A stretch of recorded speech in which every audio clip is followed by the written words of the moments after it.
So this is part 2 of the series about how OKRs are the lifeblood of AI-driven strategy development execution. What I want to talk about here is just what is in the box. What is it that we need in order to make this work? And again, this is based on our experience to date. So if I take a look at a GPT environment, one thing is we need knowledge about your organization. So coming from your systems, your transaction systems, your ERP and so on, we need things like what is your strategy, what are your OKRs, what are your budgets, what are your plans, information about your market share, about your pricing, about your strategies in those markets. Obviously, we can also grab hold of things like your organization chart, people's career plans, how well they're doing their performance reviews. We can actually ping LinkedIn to see how many of your employees are also posting, available for other jobs and so forth. We can also get access to every single meeting that you have scheduled, who's in them, what are those minutes, who's doing what are the follow-up items, and are those follow-up items getting done, and all your KPIs, etc. So that robust information about your organization. Now, it turns out we can get a surprising subset of those from your competition as well. We can understand what their strategy is, what their published budgets are and plans. We can also discover what their organization chart is. We can see things like their personnel changes through taking a look at the dynamics from LinkedIn, Glassdoor, Monster.com, etc. And of course, information about their market share and pricing. So again, that's immediately accessible to the GPT.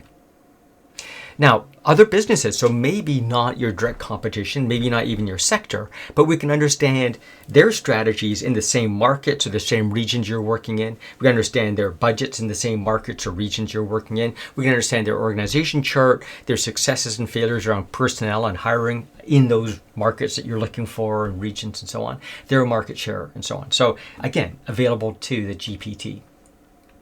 We also need to understand, what do your stakeholders want, like investors and regulators and so on. What are their expectations and commitments that you've made to them? Because those become constraints to your OKRs. Obviously, we'd like to know what's happening in the economy, what the current status is, what the predictions are, what the market shifts are, what the events are, and even new technology. And so examples of new technologies are things like, what are the advances we're seeing, what are the adoption rates, and so on.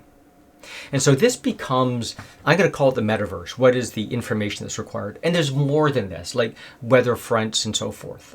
I'll give you an example. We're working, last year I was working with a Korean company doing medical devices. And we ended up chartering a team to work around the logistics issues that we're having post-COVID. And our job was to move from straight data to information, from information to knowledge, from knowledge to understanding. And that was a challenge I gave the team. And what they were gradually able to do is begin to understand, obviously on the data side, what was happening in terms of the shipments that were going on. Information became, based on regions, based on suppliers, based on products.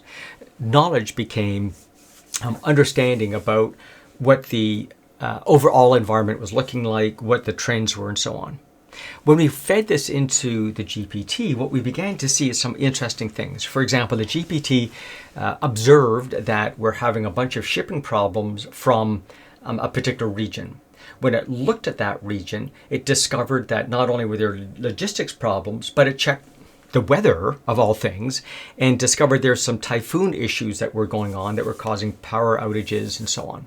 So then it took a look at, of our Schedule A, B, and C suppliers, which ones were going to be impacted by the typhoon, and looked at the weather forecast to figure out which ones would be impacted by the typhoon season later on.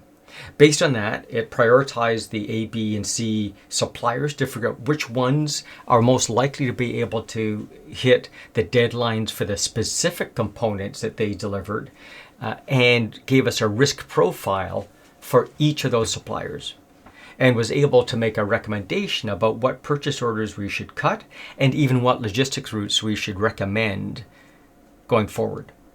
And it did it in about 12 nanoseconds. So this metaverse of data, which includes the obvious things I have here, but also not so obvious things like weather forecasts, become super important and critical to GPT doing its job.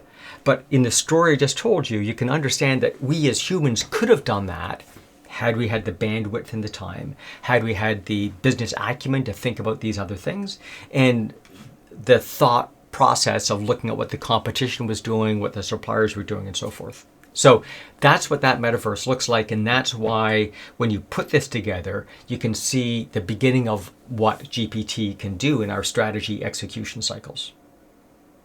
Part 3, we're going to now take a look at some case studies in more detail, like the one I just described.